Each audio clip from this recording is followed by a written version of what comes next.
Hello students, welcome to the subject Social Science Standard 7, chapter number 6. We are going to talk about towns, traders and craftsperson.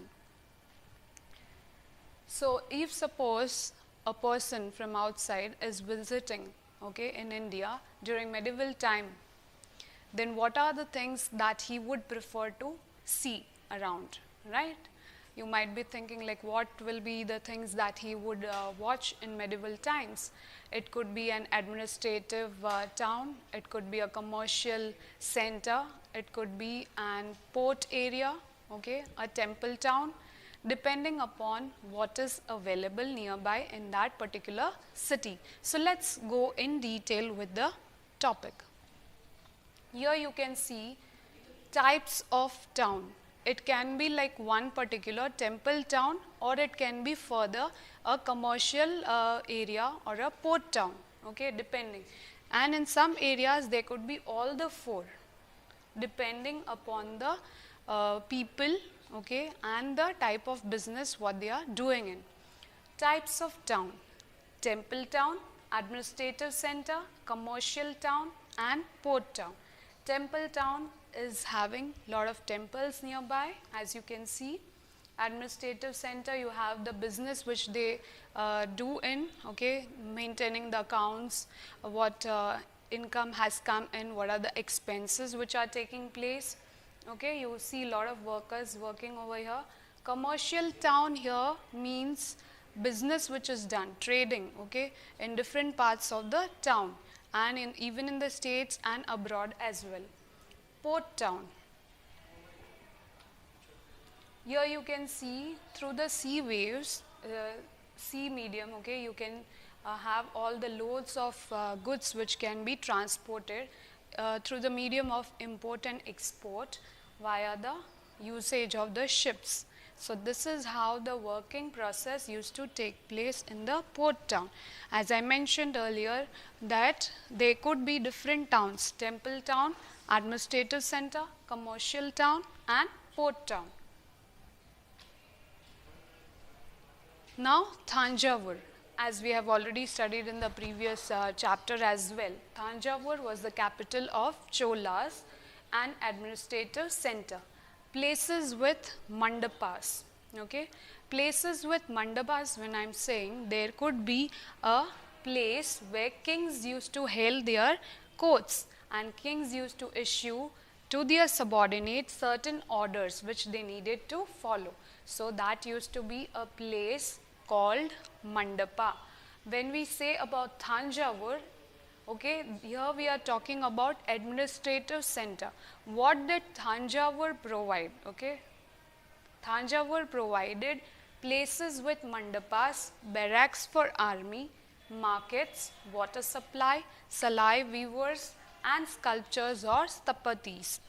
So these are the things which were being provided by the king. Now when we talk about barracks of army, there used to be the ammunitions which they used to assemble and keep in one particular area, and a place which was allotted for the army to stay in. Then you have the third administrative center which was provided by the king of the Chola region, Chola dynasty. Markets used to sell grains, spices, gold, and various kinds of other jewelry which was being given out. Then they used to provide water supply for the irrigation purpose, for the household works. So water supply was the main thing which was provided by the kingdom. Then coming to the next one, that is salai weavers. Salai weavers, when we say, these weavers were expert in producing cotton cloth.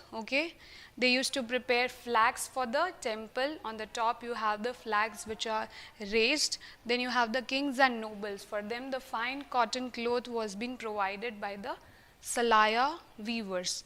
Then you have the masses, means the general public also, they used to provide with this cotton cloth. Coming to the last, that is sculptures or stapatis. Sculptures or stapatis, were made by Swami Malai. Bronze idols were made okay, and that were very famous during those time period. And then tall ornamental bell metal lamps. Now this bell metal had a special effect. When you just give a bell, okay, it produces the bell sound, okay. So these are the things in administrative center. Places, palaces with mandapas, where king used to held his court and he used to order his subordinates. Second is barracks for army, where army people could keep their ammunitions and protect themselves. Markets were the places where they were selling their goods. Water supply was provided by the center. Then weavers were there who were readily producing cotton cloth, and they were good in weaving those things. That is flag for the temple. Then you have the kings and nobles, for them the costumes what they were wearing, and even for the masses. Sculptures, as you see, sculptures, bronze idol were very famous, and the bell metal lamps were very famous. Now you can observe through this. This is mandapa, the court where the king used to keep his sessions over here, and he used to order his subordinates. Okay, this is the idol which was made in those time period, that is bronze idol. This is the bell metal lamp which produces a bell effect when you just ring on it. Okay, so this is all, okay, about the administrative center. Now proceeding further, we can see Thanjavur. It's a temple town. First we saw Thanjavur is an administrative center. Now in temple town, what all things are being done, okay, that we will try to understand. Rajeshwara temple was built by Raja Chola. This we have already seen in the chapter, right? Architect called Kunjaramalan Rajaraja Peruntachan, okay, he had constructed in making of this palace, okay, huge temple which he built up, Rajeshwara temple. Then you have temples where the centers of economic and social activities used to happen. Economic means gaining money, okay, due to the temple rising, people do get the work and they depend on this. Then coming to the social activities, get-togethers, different families meet up and then they perform the programs for the temple and all. So social activities do take place. Then it represented a very important pattern of urbanization. When we say about urbanization, temple authorities used their wealth to finance trade and banking. The wealth which was collected was used further for the development of the trade and banking. Gradually, large number of priests started coming in. Then you had traders settled near the temple, making it a temple town. As the temple gets risen, okay, then you have the nearby people coming and settling because they now get the work nearby. So the process continues. So urbanization took place in this manner. The last, it was also an important pilgrimage center. So when it's a pilgrimage temple, okay, people do visit from different parts of the area, okay, to come and see those places. They pray over there, and this jatra or yatra, whatever you say, people come in huge numbers and then stay over there in ashrams, okay. So this is all about temple town. Thanjavur as a temple town. Once again, Rajeshwara temple was built by Raja Chola. Architect was Kunjaramalan Rajaraja Peruntachan. Then it's a center for economic and social activity. It grew as an urbanization. The amount was used, the wealth which was collected in the temple was used further for the development of people, even the temple, okay, and the wealth was stored in banks, okay, and then people started getting settled in that area. and it was also an important pilgrimage center.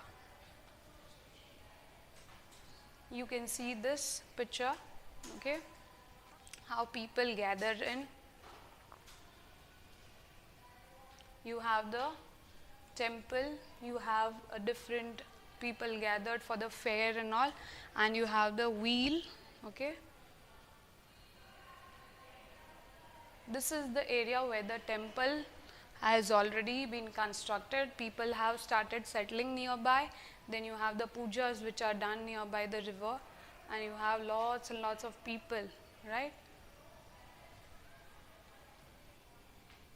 You have people over there selling bangles, okay. Then you have the dancers who perform during the festival time.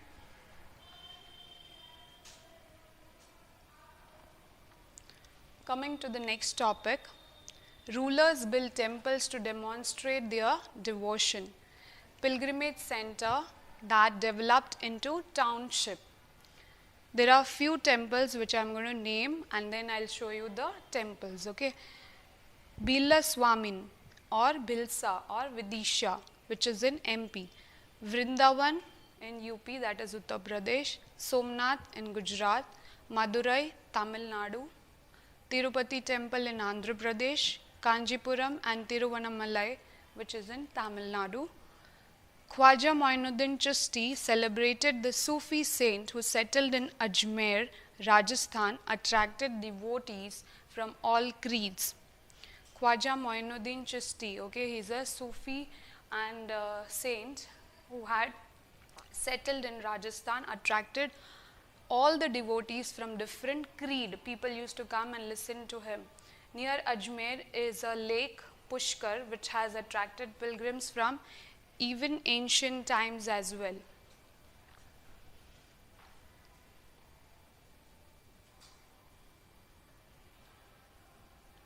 This is the Vidisha temple, as you can see, which is in MP, Madhya Pradesh.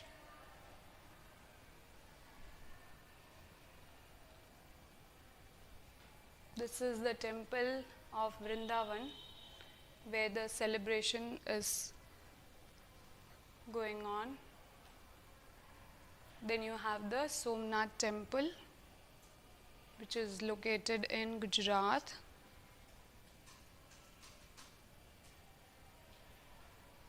This is Madurai temple.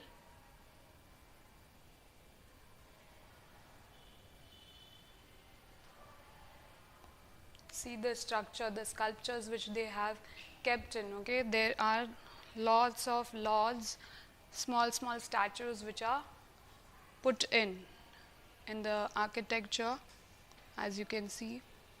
Then you have Tirupati temple.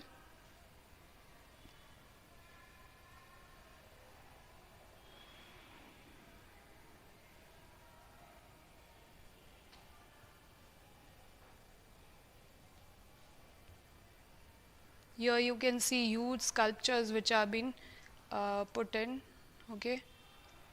This is the temple area. This is the main hall which is there at the back side.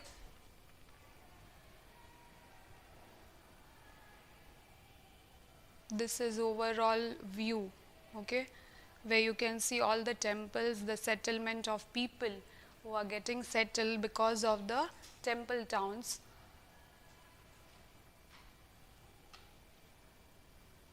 This is the area where the water is there, okay, nearby the temple, where people come for bowing down in the water, clearing their sins.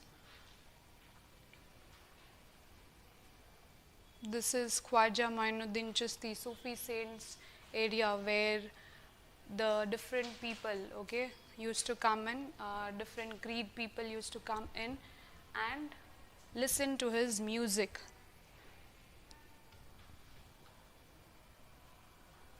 Okay, during Prithviraj Chauhan's time. So this is all about the first video. You all must have understood. We'll meet in the next video. Till then, take care of yourselves. Bye-bye.